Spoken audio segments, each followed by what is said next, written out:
Okay, well, welcome to this presentation. I hope that you find it to be enjoyable. This is a topic that became, more and more interesting to me over time. I think you're really going to find this to be fairly illuminating. So, natural sleep aids versus prescription sleep aids, because you know that a lot of doctors write prescriptions for Ativan, like benzodiazepines and some of the shorter acting sleep aids that we'll look at.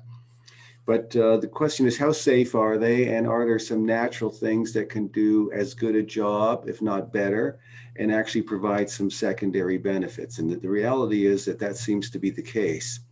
So let's just talk about sleep and how much sleep people need. Most people need, adequate sleep, which is 6 to 8 hours per night.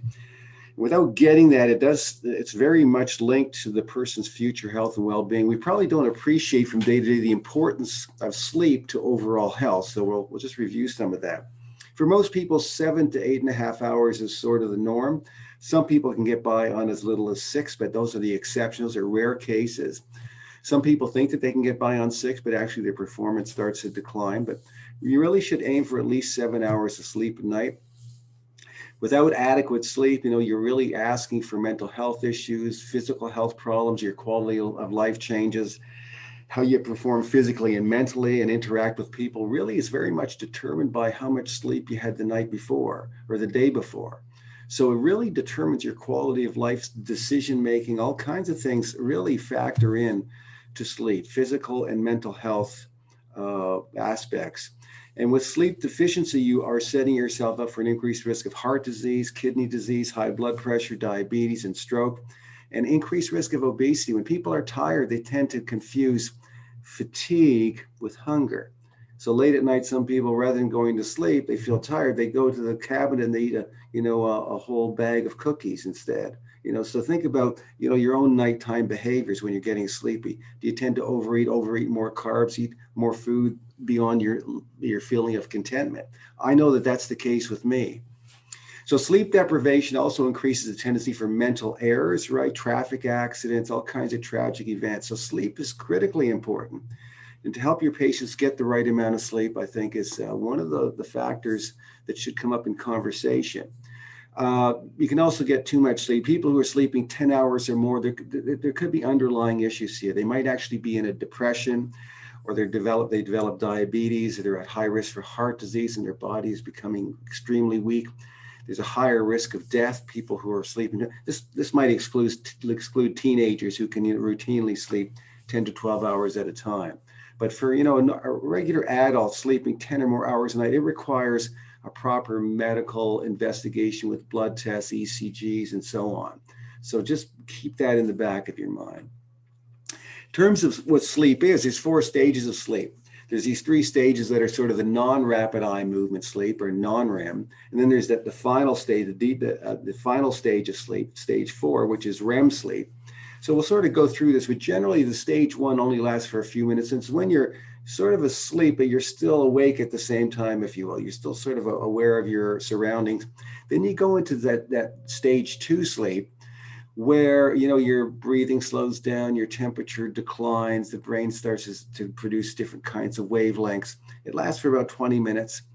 Then you go into a deeper level of sleep in stage 3, where you start to consolidate memory consolidation. If you learn something today, that's when it gets sort of stuck into your long-term memory and consolidated for the next day.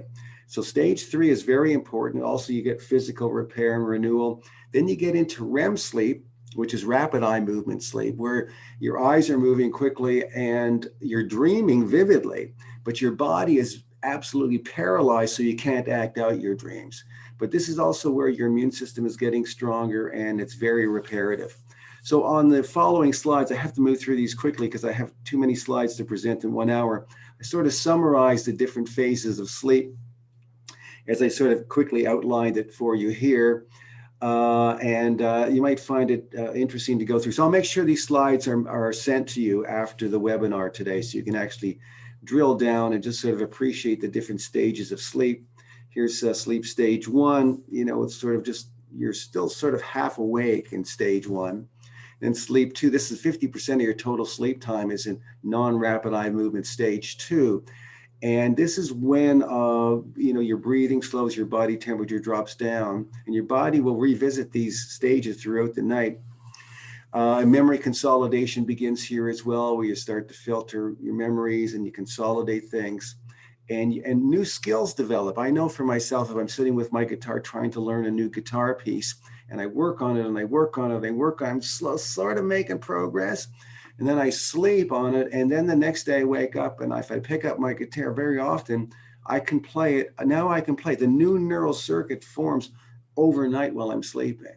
And that's how it is with memory and consolidating memory. That's why getting into these deeper levels of sleep becomes very important.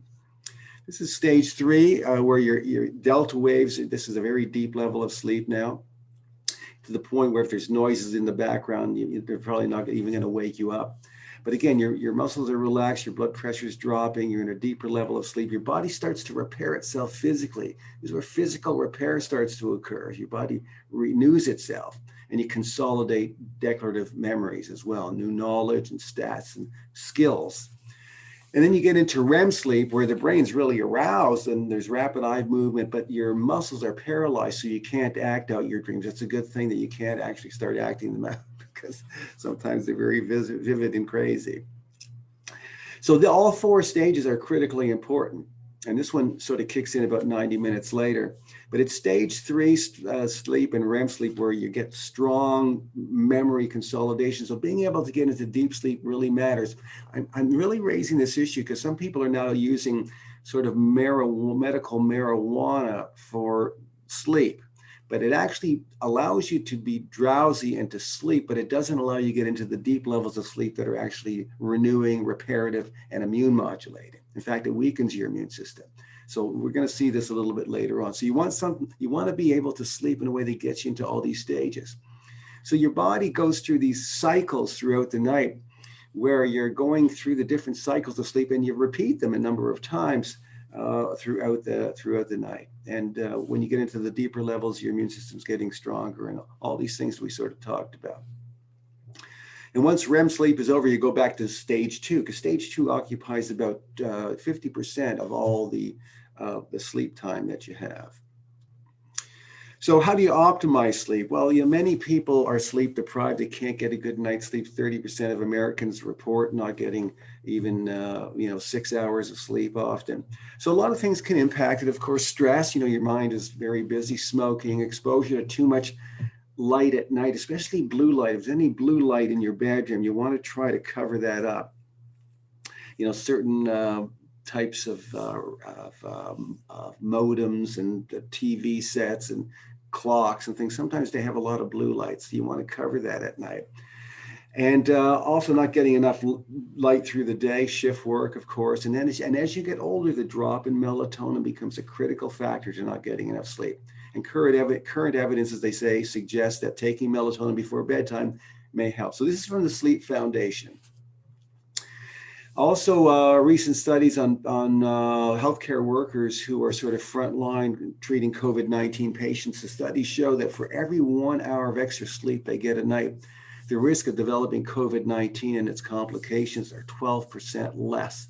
That's how important sleep is to a healthy immune system. So these people are at high risk, constantly in contact with people who are infected. If they get enough sleep, their risk is significantly lower. So this was just in 2020. In these studies, the amount of sleep reported nightly averaged 7 hours, but was at least more than 6. But after accounting for other influential factors, every hour of sleep that one of the healthcare workers got was associated with a 12% lower odds risk of developing COVID-19 infection, and also decreasing the severity of infection in those who got some of these COVID-19 infections. And burnout seems to play the same role. Some of the healthcare workers who are reporting they were burned out. So this is when stress levels are very high, and very often there's some related insomnia problems with that. Their COVID-19 infection rates were also higher. So compared with those who didn't report any burnout, those for whom this was a daily occurrence were more than twice as likely to actually contract COVID-19. So it's been hypothesized that lack of sleep, sleep disorders, may adversely influence the immune system by increasing pro-inflammatory cytokines and histamines. So I think that's pretty well established now that if you don't get enough sleep, your immune system is definitely weaker. We've seen evidence like this before. And if the person also happens to be suffering from burnout, from just working exhaustive hours and being stressed constantly, we've known from other studies in the past that it heightens the risk of colds and flus and other long-term conditions like diabetes and cardiovascular disease, musculoskeletal problems, and even death from cancer. So your immune system is much weaker when you're overly taxed physically and mentally, or one or the other even. So the medical solution over the years, pharmaceutical companies have developed sleeping medications, of course. You've seen, advertised, and many prescription drugs for different benzodiazepines like, Valium, Ativan, drugs like that, lorazepam. So 4% of adults take these, but 10% of Canadians over the age of 65 regularly take prescription sleeping medications for their insomnia and sleep disorders. So sleeping pill use increases with age, and so do things associated with it, like unsteadiness, falls, pneumonia, memory problems, unintentional overdoses when mixed with other medications, and dependence, and as well as withdrawal when people try to stop them. In the beginning, we didn't think that benzodiazepine drugs created addiction. It was thought that Valium was not an addictive drug, but it turns out that it actually is addictive, and there are withdrawal symptoms when people try to stop. So the study out of Dalhousie University showed that, in fact, sleeping pill use may account for up to 1/3 of all hip fractures in people over the age of 85. And that's because, when you're being drugged like this, and there's this much sedation, that when you stand up to go to the washroom in the middle of the night, it's easy to fall down, hit your head, or fracture a hip. So sleeping medications are not risk-free. So in 2012 and in 2018, two very large, startling studies sort of hit the medical community in terms of published papers in these journals.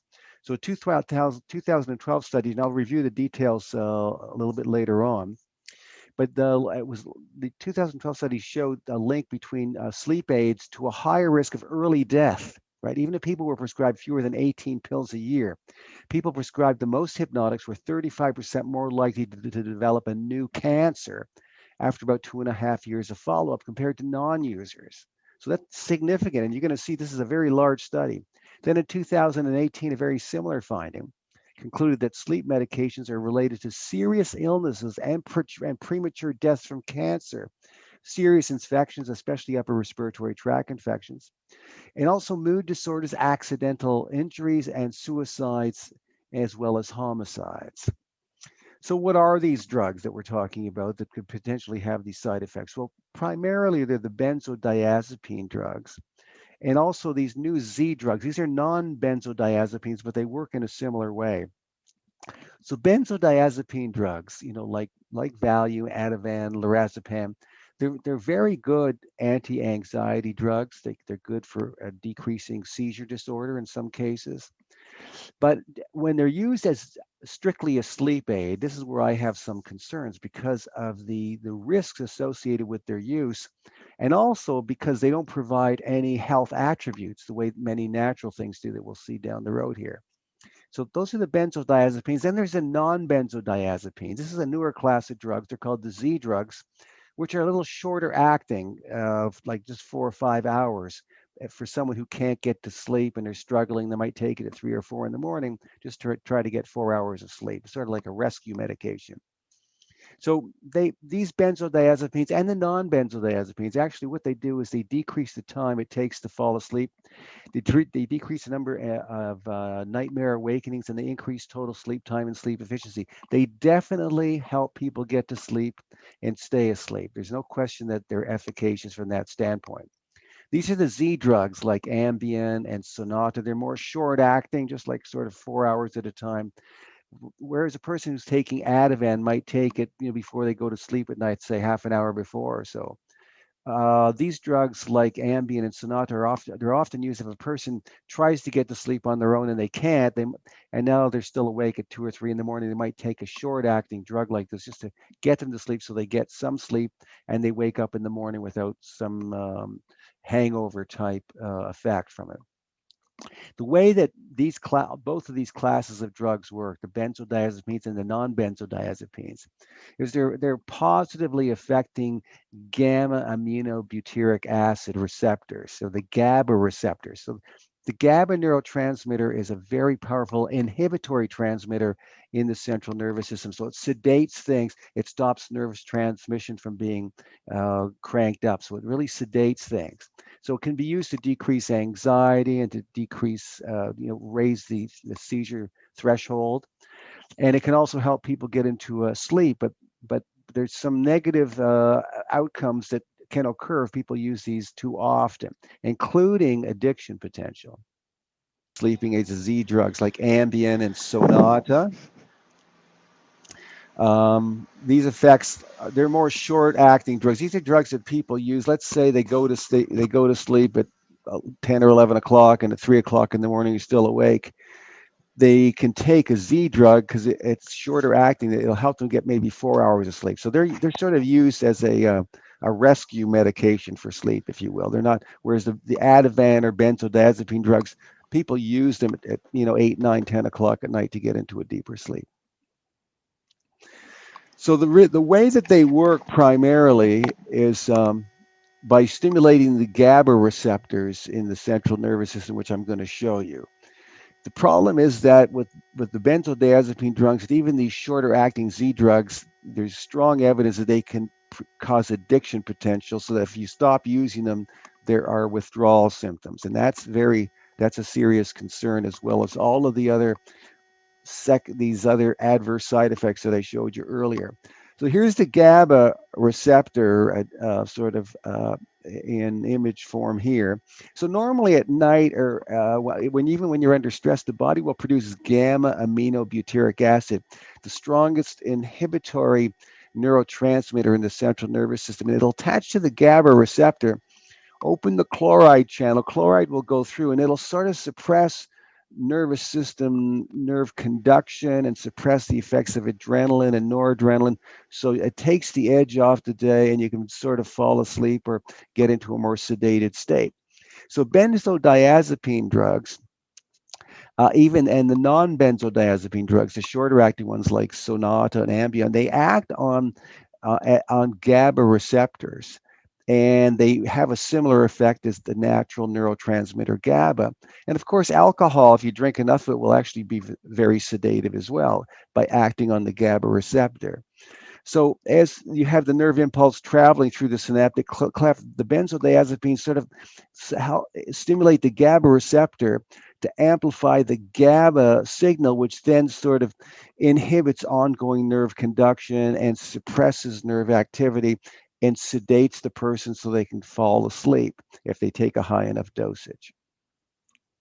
And these are the Z drugs that I talked about earlier. They thought that they had less of a tendency to induce physical dependency and addiction, but in recent years that's been challenged. There's now evidence showing these things can also produce addiction, and a lot of North Americans use these drugs.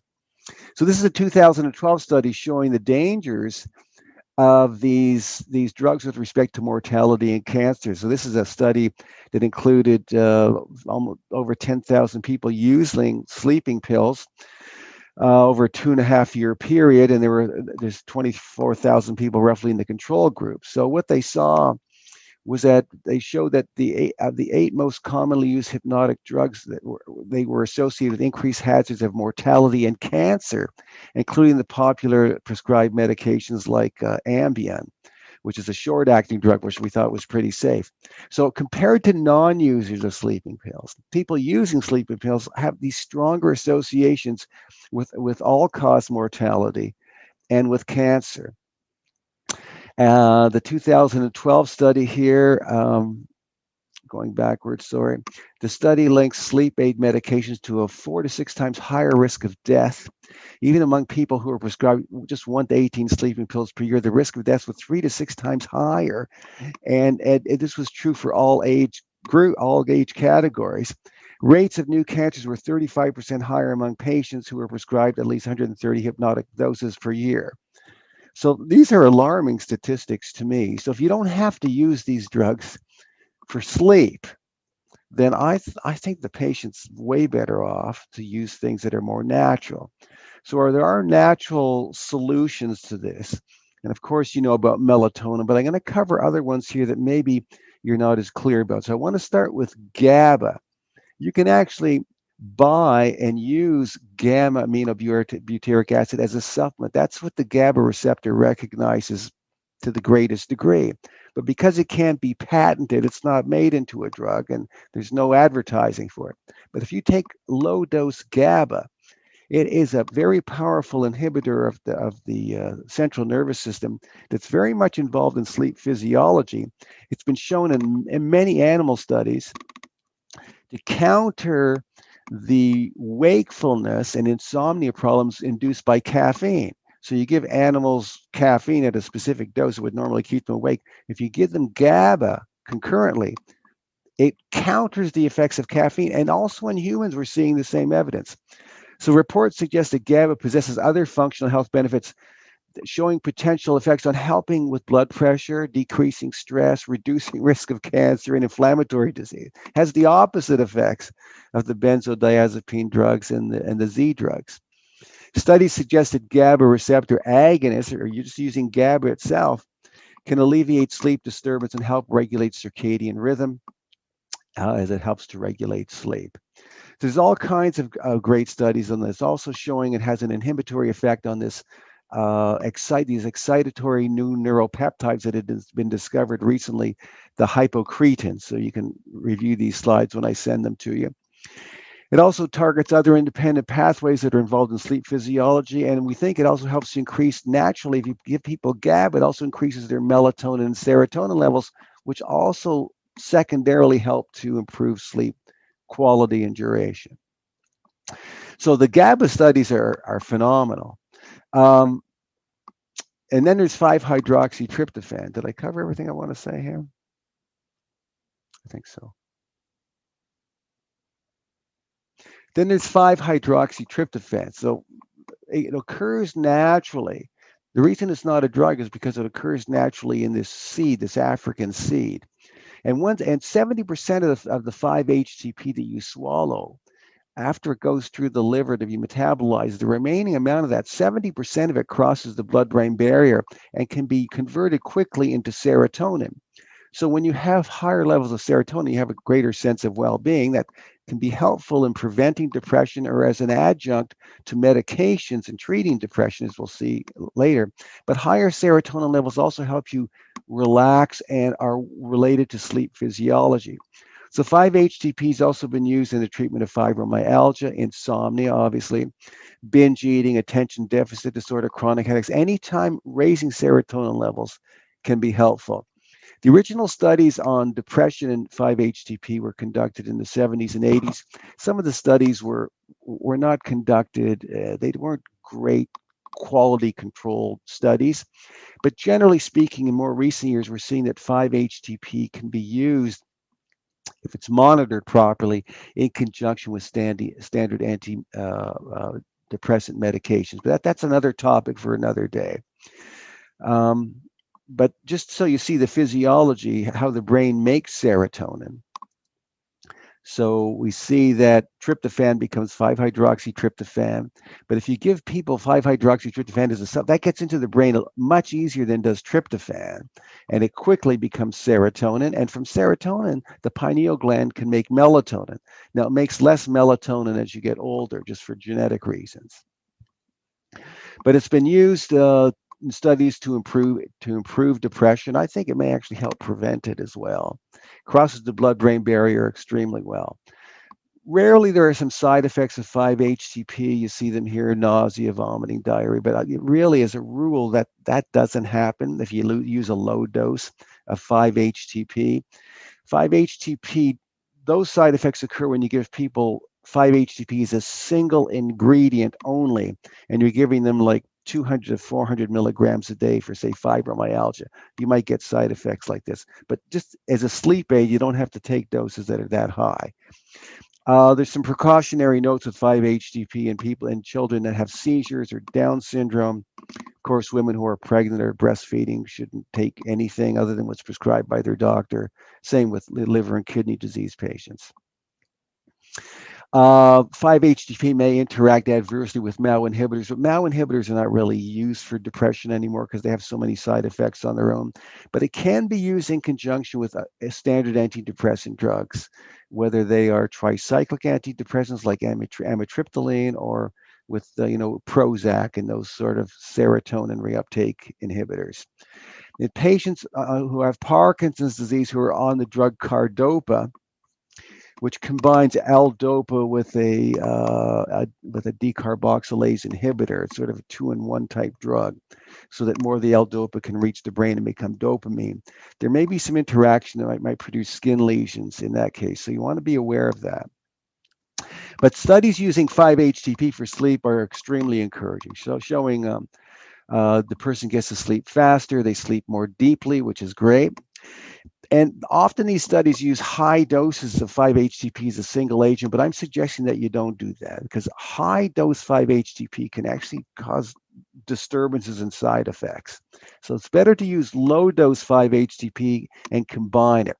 So here you see the study below that I really want to get to, and that is that in these sort of caffeine challenge studies, we see that if you give animals GABA and 5-HTP together, you get an incredible effect on countering the effects of caffeine and helping to induce better sleep.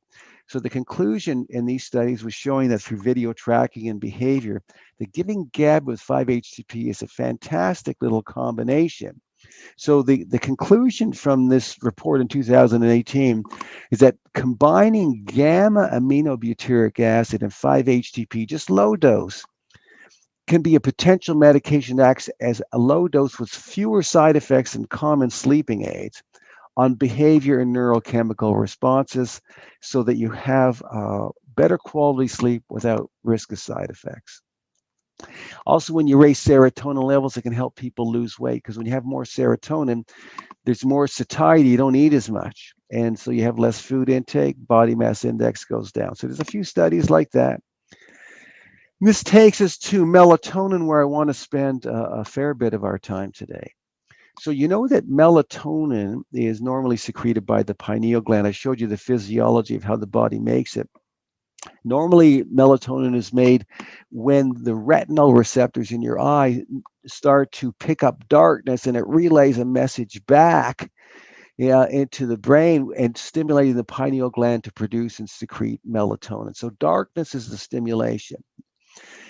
So it sets the circadian rhythm, the wake sleep cycles of most species on the planet is actually set by melatonin to a very large degree. So having that in the right sequence and set up properly is very important. But melatonin in the brain, where it's being secreted, is both a water-soluble and a fat-soluble antioxidant.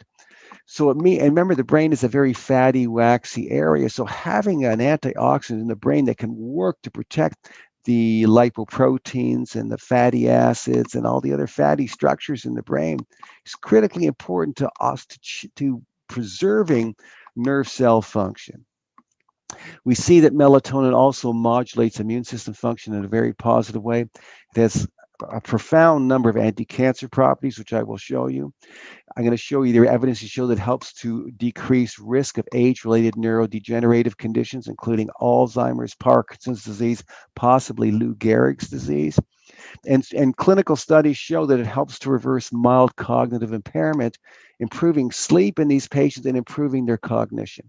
Even people with early stage Alzheimer's disease, melatonin not only helps to improve sundowning, as you're going to see, where they get agitated later in the afternoon, but also improves their sleep quality and also their cognition in the earlier stages. In later stages of Alzheimer's, it's probably not going to be beneficial. And remember this, like serotonin and gamma-aminobutyric acid, The brain really uses microgram doses of most neurotransmitters, including melatonin. So when you talk about epinephrine and dopamine and norepinephrine and melatonin, in the brain, these things are being released in very small microgram doses. So you don't need to take super high doses orally to be able to get microgram doses working in your brain. So here's the decline in melatonin as you age. So at the first drop off in melatonin actually triggers the onset of puberty. So this is where the discussion is around children. Do you give children melatonin if they have sleep problems? Well, if you give them too much melatonin, the risk is that it might actually impair the release of growth hormone and the sort of triggering into normal growth phase in around 12 or 13 years old. So that's still under review. But as you get older as an adult, your melatonin drops down. So it's harder to get into a deeper level of sleep and to get to sleep. But you're also losing the brain antioxidant properties. You're losing the immune modulation properties. You're losing the anti-cancer properties. You're losing the effects I'm going to show you in preventing neurodegenerative diseases. And you're asking for memory loss to occur. So this is where melatonin as a supplement can be just spectacular. So notice as it gets dark out at night, this is when your melatonin secretions are really starting to be naturally secreted in a normal sort of 24-hour cycle. And as you get older, there's less melatonin being secreted even late at night, even in the darkest possible room.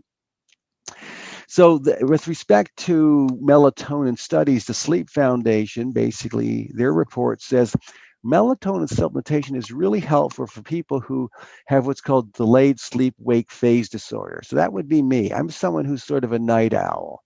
If left to my own devices, late at night I'll start getting tired. But then if a really good movie comes on, I'll watch it.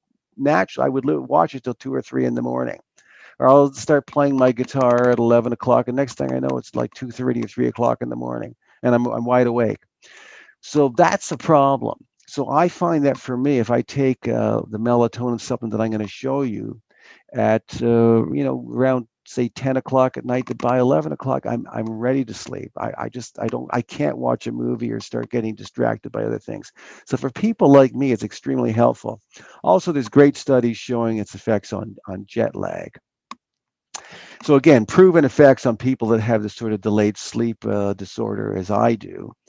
And then you have jet lag, where you have very good studies showing that if you go to a new destination in a new time zone, what you do is you wait till you're at the point where you would go to sleep in the new time zone. Let's say you fly from Eastern time zone to the Pacific time zone. So you'd wait till you're about to go to sleep that night, say around 10 or 11 o'clock.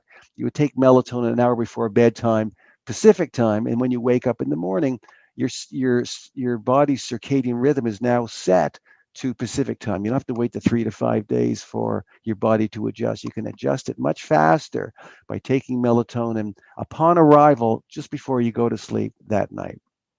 The studies with shift workers are inconclusive, but there's some pretty good evidence to show that if you're a shift worker, it makes sense to use melatonin to reset your sleep-wake cycles according to the shift that you're on. There are 19 really good studies that show the effects of melatonin just helping people get a better night's sleep, falling asleep sooner, better quality of sleep. So that in the year 2019, this incredible report by the British Association of Psychopharmacology said, based on evidence-based information that we have, treatment, melatonin should be the first choice treatment when a hypnotic is indicated in patients over the age of 55 years old, not sleeping medications. Melatonin should be the very first go-to because it's extremely safe. For children, it can be effective, used over a short period of time to help reset their sleeping behavior, but used over a long period of time, the jury is still out as to whether or not that's safe. It should not. It may be especially useful in children who have epilepsy or autism spectrum disorder. This is where it might be, more beneficial for long-term use. But they have to clarify issues on this. And again, it may disrupt the body's natural neuroendocrine clock, disrupting normal growth. So that is a concern that I share as well. Surprisingly, melatonin supplementation has been shown there's some evidence to show that it may help to slow the progression of macular degeneration, which is the leading cause of blindness in people over the age of 55. So, and you don't need high doses, 3 milligrams a night. I mean, that's not a high dose. Also, for people with ulcers and heartburn, the combination of melatonin and 5-hydroxytryptophan has been shown to be useful for some of these patients. And for tinnitus, it's also for these patients that may help to tone down the ringing in their ears and help them get a better night's sleep. But just 3 milligrams of melatonin a night. You don't need high dose to get the microgram dose that the brain relies on. So normally when you're using melatonin, you would start at a low dose of like 0.5 milligrams and see how you do. And then if it doesn't really have an effect, then you would go up, you might go up to 1 milligram, then 1.5. You want to try to find the sweet spot where you're getting a good night's sleep without super vivid dreams that wake you up and without sort of a morning hangover. A lot of people start with 3 milligrams of melatonin and it's like, oh my goodness, it kept me awake. I had vivid dreams, and the next day I had a headache and I was really dragging. That's because the dose was too high. So you start low and you titrate up to the dose that works for the individual. There's some studies that show in adults that melatonin supplementation, even at low dose, can help to stimulate growth hormone release, because normally as you get older, your growth hormone drops and your lean mass gets catabolized. So there's a drop in growth hormone, after the age of 20, which, makes sense. You're not going to keep growing your muscles forever. Otherwise, you end up like, Andre the Giant with acromegaly. But as melatonin as your growth hormone and your IGF-1 levels really decline later in life, that allows muscles to catabolize. So if you can just get a little bit of growth hormone being secreted, as you get a little bit more than what you're seeing here, it can help to preserve your lean mass. The great thing about melatonin is it's safe, non-toxic, it's non-addictive. If you take too much, you might get dizzy, have a headache, feel nauseous, and have a hangover the next day. But if you take the right dose, that's very unlikely to happen. So now in 2001, we had the first indication that melatonin might actually help to prevent Alzheimer's disease. So in these sort of experimental studies, we know that people who have a particular type of apoprotein wrapped around their chylomicrons and their very low density lipoproteins, known as the ApoE type 4 subclass, have a higher predisposition to developing Alzheimer's disease. So in experimental studies, they showed that if they introduced melatonin into that environment where the ApoE4 was there, it actually prevented the buildup of beta amyloid plaque that's associated with the ApoE4 phenotype. Because we know in humans that have the ApoE4 phenotype, their risk of Alzheimer's is greater. So these experimental studies showed that melatonin could prevent the adverse events that occur in the ApoE4 phenotype by inhibiting the buildup of beta amyloid plaque, which is a signature aspect of Alzheimer's disease. Then we saw in recent years that melatonin supplementation could reverse mild cognitive, people who are on their way to Alzheimer's disease or in the early stages of transition, giving them just 3 to 9 milligrams of melatonin a night over a 3-year period could improve their sleep and improve their cognition. So a number of studies have shown this. And so more recently, we're seeing studies using higher doses, 3 to 24 milligrams. Same effect in reversing mild cognitive impairment with really no side effects. And they're actually, this is not just subjective, this is, objective measurements of through mental examination showing better cognitive skills in people who are starting to lose their memory in the early stages. And they're getting a better night's sleep as well. No side effects. And decreased risk of depression in these patients as well. Better sleep quality, lower depression scores. This is remarkable stuff.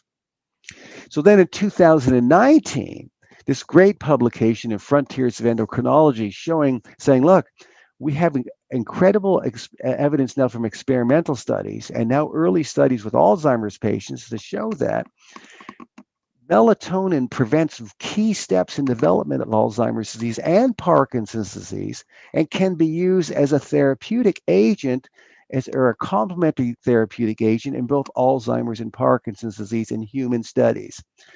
So it helps to prevent the buildup of beta amyloid plaque, and then it helps to remove any beta amyloid plaque that's been formed through what's called the lymphatic system. It removes those toxic products before they can build up and produce free radical damage. So in Alzheimer's studies, they use these transgenic mice. They're engineered to develop Alzheimer's disease. Giving them low-dose melatonin actually prevents the disease from developing by inhibiting the buildup of beta amyloid plaque. And it enhances the clearance of beta amyloid plaque, and it reduces brain inflammation in Alzheimer's models. And it's a very potent antioxidant in the brain. Melatonin is a more potent antioxidant in the brain than vitamin E or vitamin C. So in clinical studies with Alzheimer's patients who have this sundowning syndrome, where in the late afternoon they get agitated, they start wandering off, they become disorganized, they become more difficult to deal with, they have emotional disturbances, and they can't, their attention starts to really decline. Giving them melatonin sort of before they sleep at night helps to keep their cycles more regular and decrease sundowning and improve their sleep and even improve their cognition to some degree. And the dose doesn't have to be that high. Other studies show that over a 2 to 3 year period, consistent results using 6 to 9 milligrams of melatonin in sundowning patients with Alzheimer's improved their cognitive performance as well as sleeping and decreasing the sundowning behaviors. Even in monozygotic twins, right? So identical twins who both have Alzheimer's disease, giving one of the twin pairs melatonin and the other one not, the one that gets the melatonin, better sleep, better cognitive function. So these are gold standard type studies in human subjects. Of course, in fully developed Alzheimer's disease, you're probably not going to get a great effect from anything. And then again, this is just in 2019, they also commented on, mild cognitive impairment becoming dementia, sort of what is the yearly conversion from MCI to dementia. And that melatonin in the studies that I showed you earlier is very effective in helping to reverse mild cognitive impairment. So rather than the thing progressing, you're reversing it. So that's an incredible outcome to be able to demonstrate. Then in Parkinson's disease, most experiments support the role of melatonin in the prevention and also the complementary treatment of Parkinson's disease. Animal studies show that it complements administration of L-DOPA in Parkinson's treatment by quenching toxic compounds that can destroy the dopaminergic receptors, or neurons. So of course, in Parkinson's disease, the neurons producing dopamine and using dopamine are dying off. Melatonin may help to preserve their function and their longevity by preventing toxic agents from damaging those neurons that you often see in Parkinson's. It also improves sleep in Parkinson's patients, but melatonin doesn't improve the tremors or the decline in motor function. So let's be clear on that. Melatonin is not the answer by itself to Parkinson's disease, but it's a helpful complementary aid. But it may also decrease the synthesis of synuclein, which is responsible largely for the Lewy bodies that get created in the brain of many Parkinson's patients that lead to Parkinson's dementia. So that's the other application, is preventing dementia in the Parkinson's patients. Melatonin seems to play a role there. And also in this what's called rapid eye movement and sleep behavior disorder, which actually people tend to have as that precedes the development of Parkinson's disease. But the Parkinson's patients often have it, where in their very deep REM sleep, they're acting out very violently and lots of shaking and moving about. And giving them melatonin helps to also tame that. But it may actually help prevent this RBD from occurring in patients who are maybe genetically prone to Parkinson's disease. That's why everyone, as they get older, I think, unless there's a reason why they can't use melatonin, should be on melatonin, even if they sleep okay, just for these other secondary preventative aspects. Melatonin, remarkably atoxic. Its safety is very high. In humans, melatonin has a high safety profile and is usually remarkably well tolerated. So it's just a great natural agent. And then in Lou Gehrig's disease, amyotrophic lateral sclerosis, you say, well, there's nothing you can do there, but evidence shows that The first thing that happens in Lou Gehrig's disease is that the ventral horn cells in the spinal cord start to die off. But before they do, the first thing that happens is their melatonin receptors disappear. And then that signals through signal transduction for the ventral horn cells, right? These motor neurons, they start dying in the spinal cord. And then, of course, the person becomes paralyzed. So experimental studies show that if you give animals who are genetically predisposed to Lou Gehrig's disease melatonin, that it stimulates the melatonin receptors to stay in place. The melatonin receptors don't undergo atrophy and die off, and the ventral horn cells don't die. They don't undergo apoptosis. And the melatonin also acts as an antioxidant, which is very important in the prevention of almost all neurodegenerative diseases, we think. And it stimulates the increase of other antioxidant enzymes like superoxide dismutase and catalase. So, in one clinical study in recent years, a woman who had ALS, they gave her 300 milligrams of melatonin using a suppository rectally, so you can get maximum absorption without and it bypasses the liver, so the liver's not breaking it down. When you put things in orally, of course, the blood goes things get absorbed in the bloodstream. They go through the liver, and the liver will detoxify a lot of things that you have, whether it's drugs or supplements.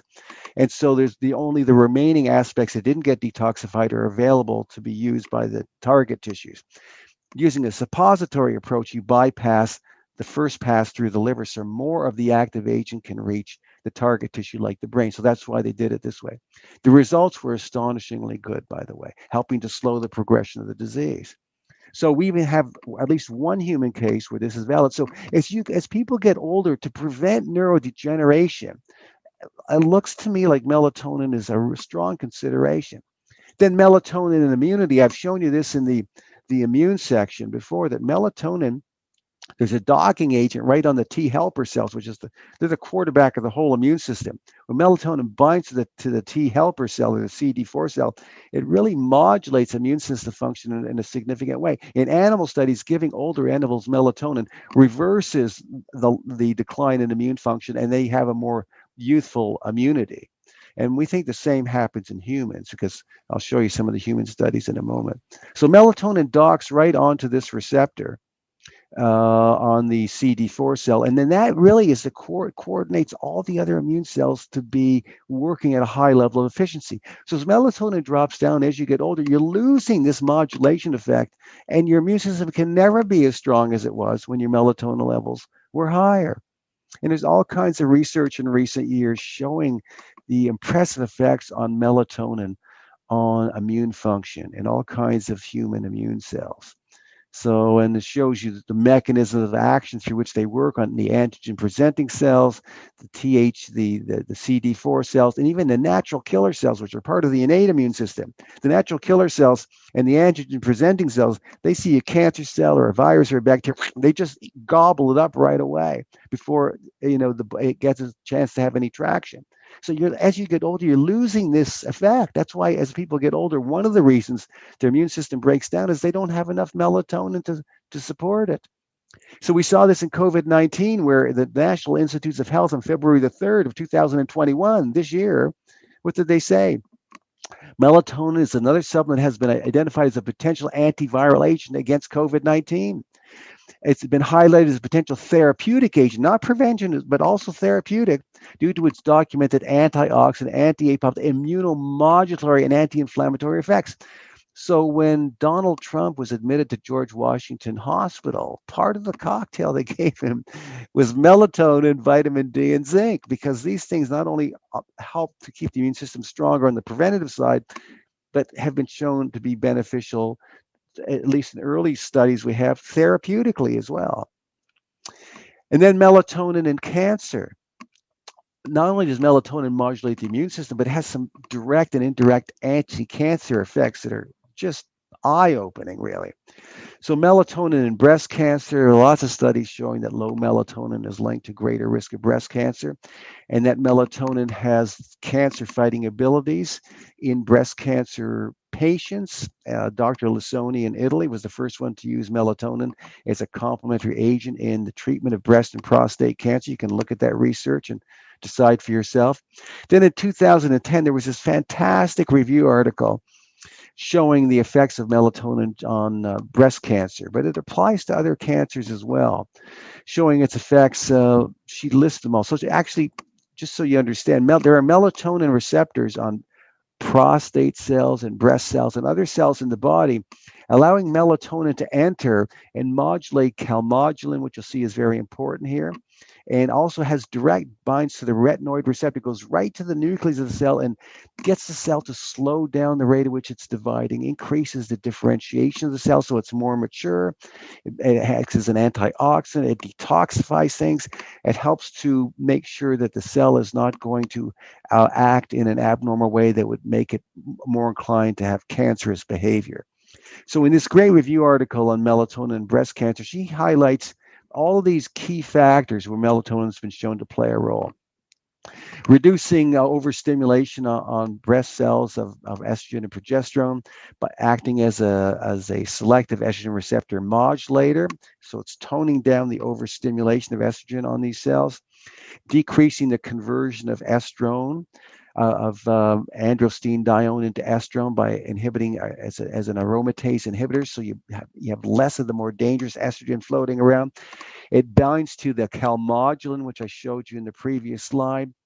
And when it does that, it helps to decrease the rate at which a cell is dividing. When cells divide too quickly, they make more genetic mistakes that can lead to cancer.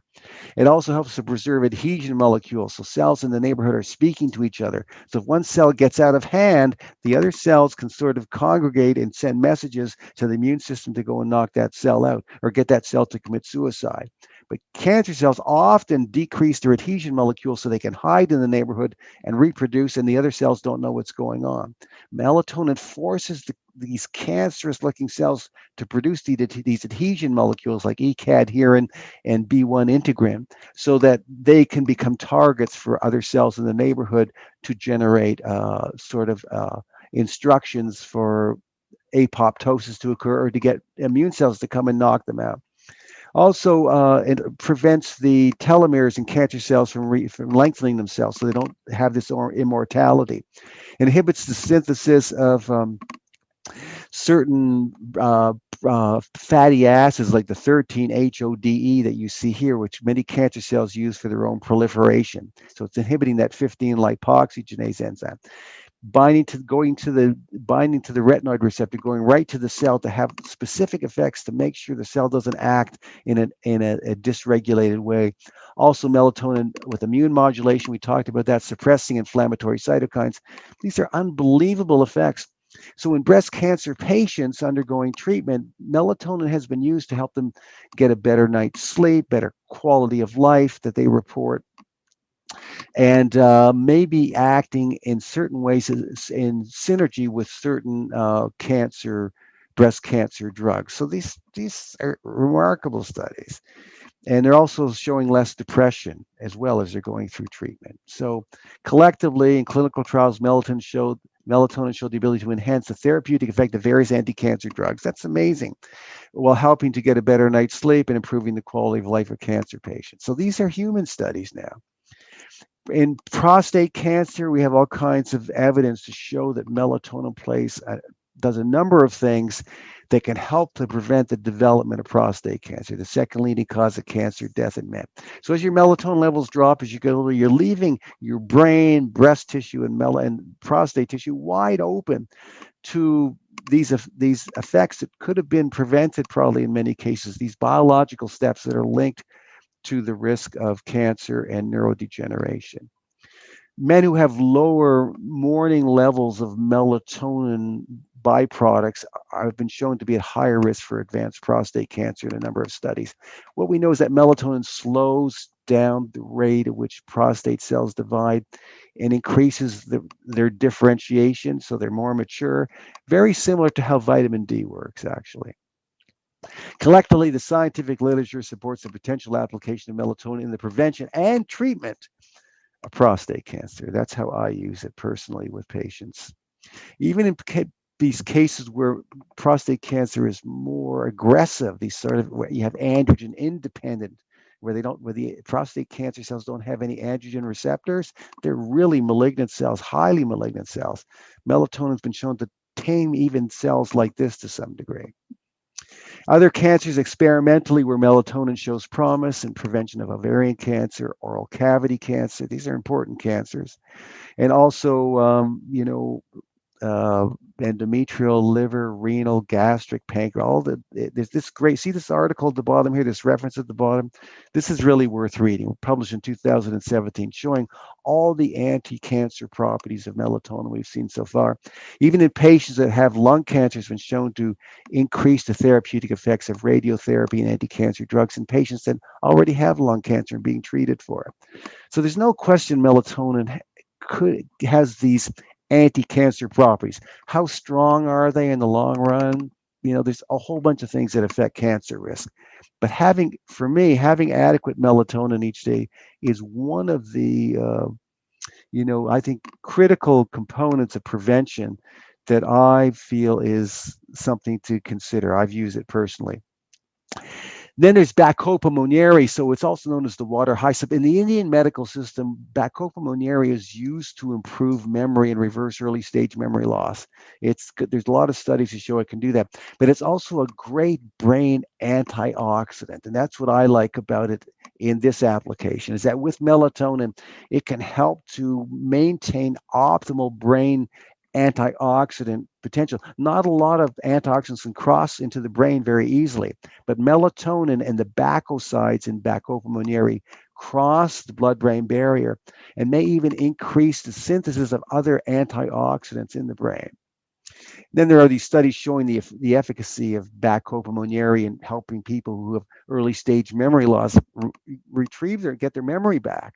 So as people get older, everybody could use some Bacopa monnieri to preserve memory and antioxidant protection in their brain. So you can go through these slides at your own pace, but it's just shockingly impressive the effect of Bacopa monnieri in acting as an antioxidant, reversing early stage memory loss. Part of how it's doing increasing nerve transmission is part of it, but it also helps to maintain levels of acetylcholine, which is the brain memory chemical, as you likely know.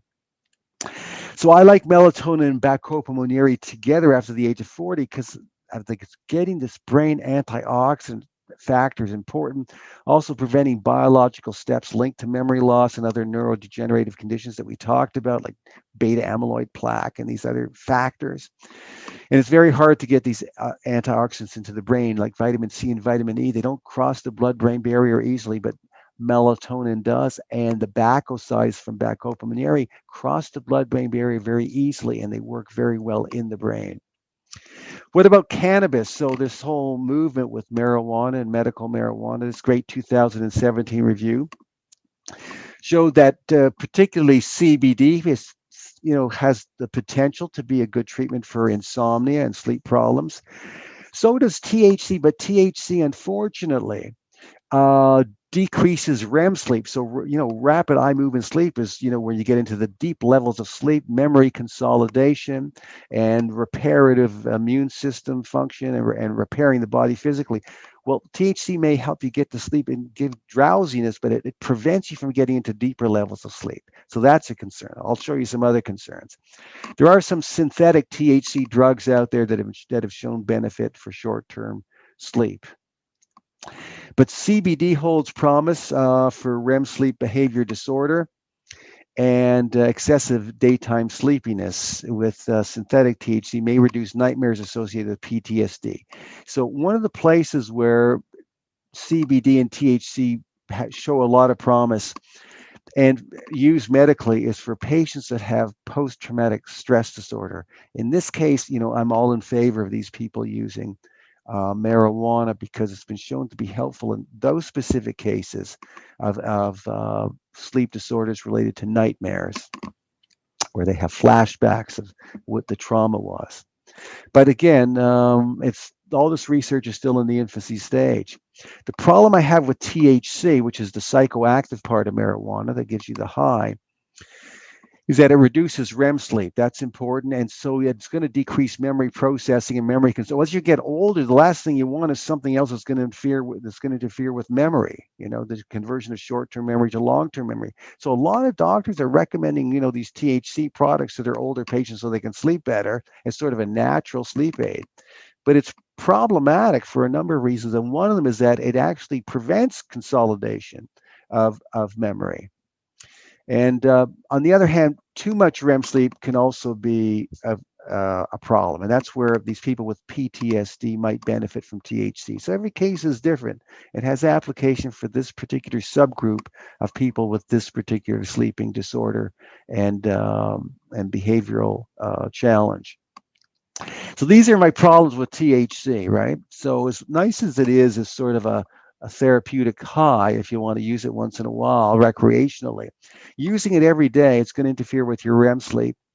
It produces tremendous lethargy the following days because it stays in your system for a long time, right? THC and CBD both, but are fat soluble, so some of it gets stored in your fat cells and it gets slowly re-released into your bloodstream over the next 10 days.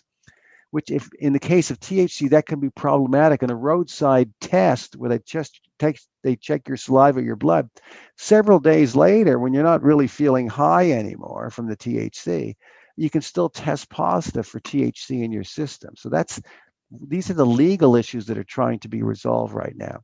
But when you have THC in your system, it causes full body fatigue and unsteadiness because there are THC receptors in the cerebellum. And when they're stimulated with THC, you become very unsteady on your feet. So someone getting up in the middle of the night to go to the washroom who's taking THC can easily fall down, hit their head, fracture a hip, and again, impeding memory consolidation. And THC and CBD both weaken the immune system. The last thing you want to be doing as you get older. So all of these factors come into play. So where you have medical application for THC that makes sense, it helps patients with multiple sclerosis. In my view, I've seen it work really well. PTSD, I think it's extremely worth trying. People that have appetite loss from chemo and radiation, and patients who have AIDS, it can help them get their appetite back. It decreases vomiting and nausea in cancer patients. A great application. It's being used as a sleep aid. I don't think it's the right sleep aid for most people. And possibly it may help with chronic pain, but CBD is much better than THC in that application. So CBD, which is the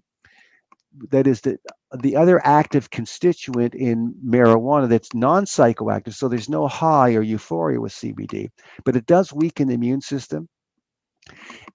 It can be useful for pain and as a sleep aid, but I must tell you, if you go and you buy CBD capsules, they're really expensive. Most people can't afford to be on CBD relative to the cost of melatonin, GABA, bacopamonieri. When you put those things together in a supplement, a lot less expensive than just buying CBD. CBD is a fortune.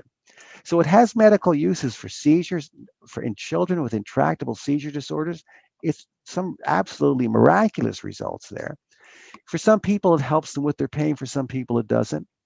It can be used as a sleep aid, but usually to work, you need to combine CBD with THC, and THC comes with a host of problems that I've shown you earlier.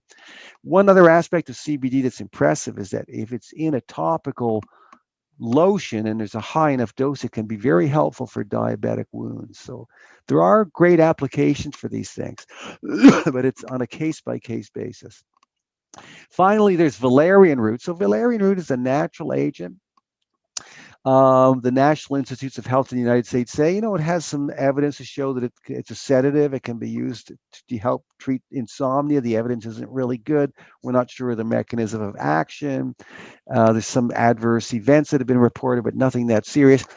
What seems to happen is that things like the valerianic acid that's in valerian root seems to also increase the GABA neurotransmitter pathway, the same way that just taking GABA would do it. So I've seen people who have benefited from using valerian. But if you're using, there's this 2006 meta-analysis where they examined a whole bunch of studies And they said, there's some evidence that it improves sleep quality without producing side effects, but a lot of the evidence is a bit sketchy. But I have actually seen valerian root work. The thing is, if you're taking GABA as a supplement, then you don't need valerian root. They're basically doing the same thing. So it becomes redundant, really. So what I formulated a number of years ago that I use personally is this sort of gentle, non-toxic sleep aid with low dose melatonin, 5-hydroxytryptophan, like not at hundreds of milligrams. If you take 10 to 30 milligrams is all you need if you combine it with GABA and melatonin. And then I added the Bacopa monnieri to also act as a brain antioxidant and work on sort of memory preservation, if you will. So this is sort of these are the dosage considerations for it. At age 40 to 50, I think everyone, unless there's a reason why they can't take this, would take, one capsule, 60 to 90 minutes before bedtime. But then as your melatonin drops further, by the time you're 50, you probably need 2 capsules a day, 1 hour before bedtime. Sometimes 90 minutes before is even more beneficial. By the time you're 60 to 70, I still can just use 2 capsules a day. I'm in my 60s. But, often you might need 3 capsules a day to get the sleep you're looking for and wake up in the morning feeling good. After age 70, you need maybe 2 to 4. As your melatonin continues to decline, you're going to need higher levels to get the effects. The advantages of using a combination like this over Valium or other benzodiazepines or Z drugs, there's no risk of physical dependency. Doesn't increase your cancer risk. It probably decreases your cancer risk. It doesn't increase all-cause mortality or suicides or homicides. Brain antioxidant properties, really critical as you get older. Slows down the rate of cell division of breast and prostate cells, and it's been used in cancer treatment. Preserves your immune system function, which is linked to cancer prevention and better immunity against infections. It can also support your serotonin levels. The 5-HTP does that for appetite suppression, mood elevation, helping people with weight loss. And then you get memory preservation, right? It's been shown melatonin reverses mild cognitive impairment. That's proven. And it seems, and there's very strong evidence to show that it blocks certain steps related to the development of Alzheimer's, Parkinson's, and Lou Gehrigs disease. So, benzodiazepine drugs aren't doing that. So this really should be the first go-to type of a sleep aid that people use, in my particular view.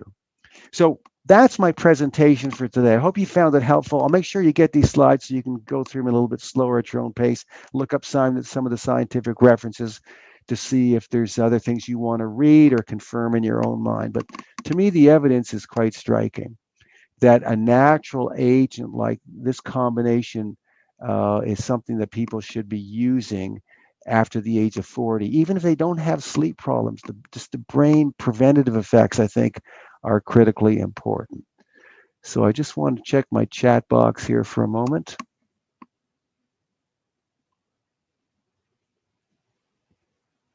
Well, okay. Thanks for tuning in today. I really appreciate it. I'm going to take 4 weeks before we bring the next one on stream because it's the summertime and I've been doing them every 2 weeks. I still have a number of topics that I think you'll find interesting, but we'll get the next one towards the end of August. So thanks for tuning in today.